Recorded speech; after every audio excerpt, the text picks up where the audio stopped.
Hey, what's up mga ate, mga kuys? So, welcome sa aking another episode ng Let's Explore Everything Goes to Haraj. So, sa araw na to, ang ipapakita ko naman sa inyo is yung mga sofa nila na nandito. Yan, nakikita nyo nasa likod ko. Yan, lahat yan. Sofa lahat yan. Yan, dito sa likod ko yan. Sofa lahat yan dito. Yan. So, ipapakita ko sa inyo kung magkano yung mga presyo ng mga sofa nila dito. Okay, samahan nyo ako. First stop natin sa pang-sofa. Check natin kung magkano. How much for this one, brother? This one piece 15 kg. One piece 15 kg. So yun daw guys, one piece 15 kg. How about for one set? How much? 12 Yes, example 50 kg. 50 kg, one set. Yan, so 15 kg raw yung isa, tapos pa one set is 50 kg. Is this the only sofa you have? Or This 30 kg. 30 kg one piece? All. This is all 30 kg. Okay, ito daw guys, 30 kg para sa lahat. Yan. One set na siya, 30 kg. So pakita ko sa inyo. Pero mas maganda yung una natin pinakita ito. Para mas maganda ito, mas malaki. Ito kasi parang medyo maliit yung portion ng upuan. Yan. Yan. Medyo maliit siya. Pero okay na, sa 30 kg, hindi na siya masama. Ito medyo mas malaki. Ito maganda rin ito. Yan. For sure, pareho lang. Parang hindi rin naman nagkakalayo yung size niya. Okay. So, yung isa kanina is 30 kg. Lahat na yun, murang-mura. Para sa tatlong piraso, 30 kg. Hindi na masama. Compared to sa isa kanina na 15 kg, one piece. Okay. So, check pa natin doon sa loob. Okay, check pa natin sa loob. Ito pa yung mga sofa nila sa loob. Ito guys, maganda siya. Oh. Ito maganda. Magkano ito? Brother, this one, how much? 10 kg. 10? Wow. 10 kg lang pala yan guys, oh. Maliit. I mean, parang maganda siya kapag nanonood ka ng TV. Yan. O para siyang higa ng bata. 10 kg. Yan. This one, brother, how much? 35. Ha? 35 leather. 35. 35 daw ito, made of leather. Yan. 35 kg made of leather. Included, this one. 35 kg included.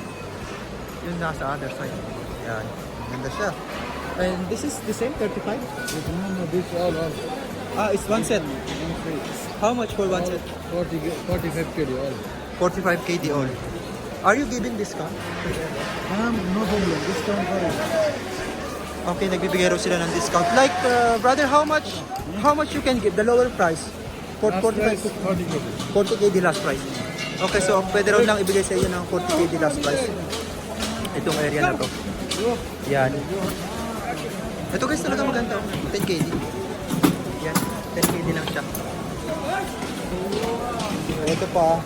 So, isang shop lang yung binisita natin.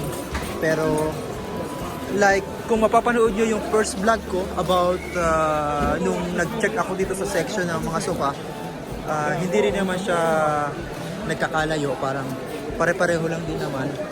15 kg for one piece, pag one set 30 kg, meron din namang 45 kg, at the same time meron din 50 kg. So maximum na presyo nila para sa mga sofa is 50 kg, malaki na yon. Okay na yon yung 50 kg. Ito pa sa kabilang side. Yan, ito rin sofa. Ito sofa rin yan. Yan.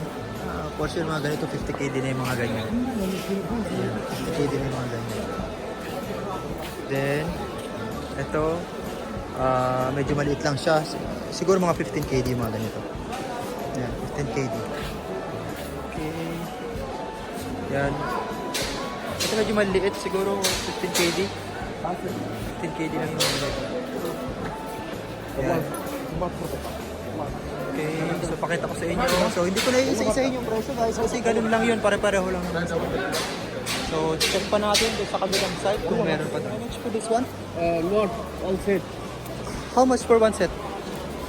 Set kata dia? Come. Ada one set. এটা পুরো টাকা তো Come. 45. 45. Come sir, fine, sir? Okay, 45. And for the green color, how much? This. The two. आगे 1 kg ना 1 kg. Two? This is 1 kg. Okay. 20 kg raw yung two. Oh. Mura lang siya. Wow. Okay, so meron pa doon. Yan, maliit lang itong area na to. Pero mura yung mga price niya. Katulad doon yun, 20KD lang siya. Oh. Dalawa. Parang pumapatak na ng 10KD ang isa. Yan. Okay guys, welcome back. So maraming salamat sa lahat ng tumutok para sa araw na ito. Sa ating another episode of Let's Explore Everything Goes to Haraj. So sana karoon na naman kayo ng panibagong idea. Lalo na sa mga sofa. Kung may plano kayong bumili ng sofa dito sa Haraj. So marami kayong pagpipilian guys, hindi kamahalan. Actually, worth 20KD meron na kayong dalawang sofa. So dito naman kasi sa Kuwait guys, di naman natin kailangan ng masyadong malaking sofa kasi nga yung space ng mga flat natin, yung mga space ng accommodation natin is maliliit lang siya. So okay na rin, ideal na rin yung mga ganung sizes. So kung may plano kayong pumunta dito sa Haraj, marami kayong makikita guys. Let's say kung ang budget niyo is 45KD, good enough na yon para sa lahat ng sofa na ilalagay nyo doon sa loob ng room nyo. Kung medyo may kalakihan yung partition nyo or yung room nyo, so ideal na dito kayo kumuha ng mga sofa sa Haraj. Kasi ang laki nung difference guys kung i-compare nyo siya, let's say sa mga home center sa loob ng mall, hindi nyo siya makikita, mabibili ng ganung price. So yun. So check nyo na lang guys, kung may time kayo, pwede kayo mag-drop by dito sa Haraj kung gusto nyo makita yung mga iba't ibang klase ng sofa dito. Okay? So until next time, abangan nyo na naman yung aking susunod na episodes ng Let's Explore Everything Goes to Haraj kasi marami pa tayong ipapakita, marami pa tayong iikutin hanggat kaya natin, gagalugarin natin itong lahat ng area dito sa Haraj para maipakita sa inyo yung mga items na binebenta nila dito. Okay? Till next time, bye!